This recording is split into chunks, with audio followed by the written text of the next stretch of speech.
Six Words Live on the Houseboat, Joe Loya.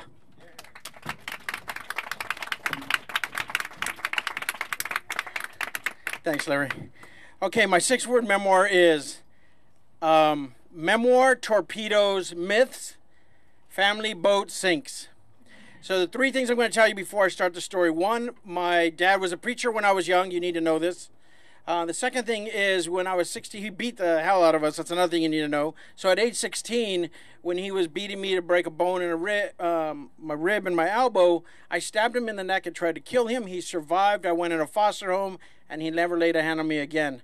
The third thing you need to know is this activated in me this rage and this access to a rage that eventually took me into the crime world, and I eventually became a bank robber. The story takes place, starts my first time in prison.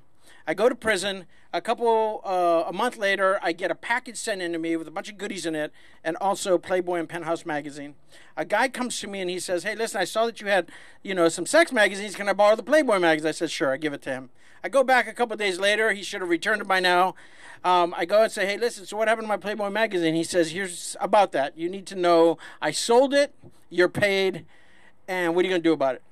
And I know that this is my test. You go to prison, you hear about this, you either got to fight or something bad's going to happen to you. You might as well roll over.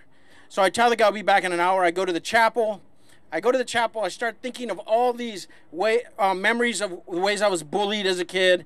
I was really nerdy, really bookish. And I think about all the times my dad beat me. And I think about all these humiliations that rise in me. I hold on to them like a religious medallion. I'm rubbing them and I'm letting them give me this power and inspire me and really make me feel confident. And so now the rage is activated. I'm at DEFCON 5. And I realize I got to go back and I got to really hurt this guy just like I hurt my dad. But when I look up and I see Jesus on the cross, bloody and crying, I think, okay, this is what I need to do. I need to let this guy see a lot of his blood, and I need everyone else to see a lot of his blood so that people will back off, just like I did with my dad. The second thing I know is I need to make sure that nobody else jumps in, because I'm not affiliated with any gangs and that kind of thing, and I know he has buddies from his gang, and if they see me devastate him, then they'll jump in and maybe hurt me. So I go to the unit, and there's this old veteran on the corner. He's watching daytime TV, some soap opera or something. Now, his name is Choop. He's about this tall, this wide, just like really buff, big, gigantic arms. And I see he's a seasoned convict, and I go to him and say, "Hey, listen, you don't know me, I don't know you. I'm coming with respect. I'm going to go and take on Froggy because he sold my Playboy magazine. I was wondering if you can make sure nobody else jumps in. I just want to be man to man." I appeal to his kind of like macho ethic. He's like, "Don't worry, youngster, nobody's going to jump in." So he goes and he tells everyone it's going to be between me and this guy. I'll accelerate through the story, get to the end of it. I ended up devastating him. I bit a piece of his ear off. I broke my hand. I broke this hand in 5 places, smashing into his head so much, and he went into protective custody. A couple hours later, I'm lying on my bunk, feeling the pain. Choopy comes up to me, and he's like, "Hey, youngster, you got down, man. You got big heart. What's your name and where you from?" And I tell him my name's Joe Loya, and I'm not from I'm not a gang member. I don't know any of this kind of like any of you guys. I'm not that guy. And he says, "Well, what neighborhood were you born?" I said, "I'm born in Montavia." Now, Montavia housing projects in East LA, like that gives me pedigree. That is like Mexican gang banging, Mecca. And a lot of prison gang, a lot of guys came from there. So he's like, "Whoa, you're at least from Montavia." Thing is, I'm from Montavia too, he tells me. And he says, "Who are your people?" And I said, "Well, Joe Loya is my dad. My mother's Bessie, and she died when I was 9. But they went to Garfield High School." And he goes, "Yeah, I know your people."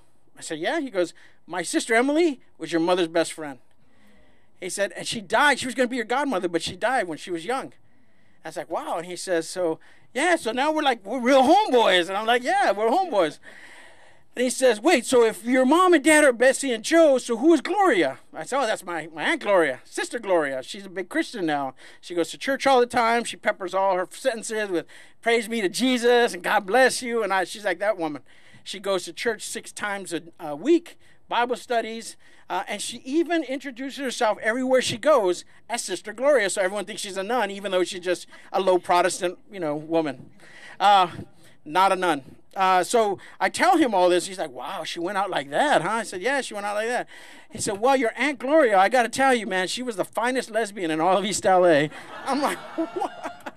I like, sister, Gloria was a lipstick lesbian? That's crazy. So he says, yeah, well, tell her when you see her, you know, that Chupi says hello. So Chupi says, órale. So I said, all right, I'll let him know. So I get out of prison a couple years later. And when I go to my Aunt Gloria's, I'm like, hey, man, interesting dude in prison. You remember Chupi? She goes, oh, yeah, Chupi. I love Chupi. How about his brother Booby? Did you meet Booby too? I said, yeah, I met Booby. She said, yeah, they've been going in and out of prison since the 60s. I said, he told me an interesting story. You used to be a lesbian before you were Sister Gloria. She goes, yeah, you weren't the only one with a past. I said, clearly not. She says, yeah, you know, I even use my lesbianism as a testimony in the church. And once I was lost, now I am found. And so, all right, that's cool. So she gives me this impression that she's using her narrative, you know, to give her some texture in the world. And I said, you know, I'm going to write my memoir. I write my memoir, The Man Who Outgrew His Prison Cell, and I include the Chupi story because it's a really great story. It's really developed more than it is here. And Chupi's a lovely character. I put it in there, the Aunt Gloria, he tells me, you know, the lipstick lesbian thing. And 2004, it gets published September 7, 2004.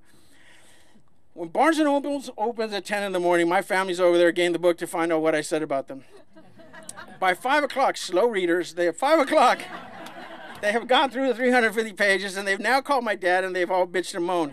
My dad calls me. He refuses to read the book. He's given me permission to write my story, which I told him, by the way, you know, I don't need your permission. I was on this end of the story, too, so it's actually mine. When you drunk drove into me, that I'm the guy who got hit, I could talk about the drunk driving. So, but he did give me permission, but he didn't know all the things I said, including that I thought I suspected he beat my stepmother. So he's telling me on the call, he's very angry. Your Aunt Gloria, or Sister Gloria, is very upset with you. She's very hurt. She feels betrayed. I said, why? Did I get some facts wrong?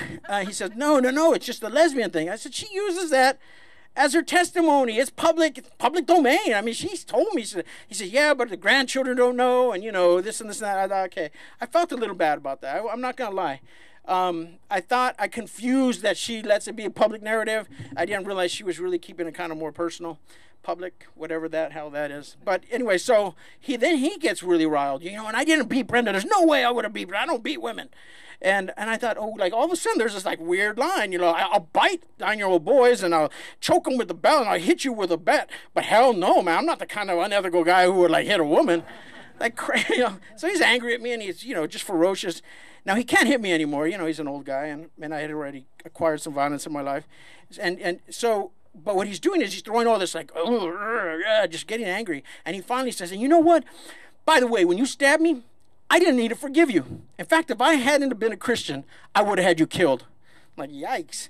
So I don't argue with him. I let him rant. I put down the phone and we don't talk for 2 years. We don't talk until I give him a granddaughter and I come back to him because I don't want to put her in between me and my dad. I'm not going to play it like that. And so we end up getting back in conversation and everything is fine. I just had dim sum with him 2 weeks ago when I'm in L.A. Every time I'm in L.A., I take him out to dim sum. So I told you when I started that I torpedoed the family ship, and that's not really accurate. What I want to say more, what's a better metaphor is that what I did is I docked our little ghost houseboat. It will never take the long voyage again, the treacherous water. It can't handle that. But it's haunted. It's got a lot of memories. It's got a lot of ghosts roaming around. But the way I look at it is, isn't that basically like all our families in a way? Thank you.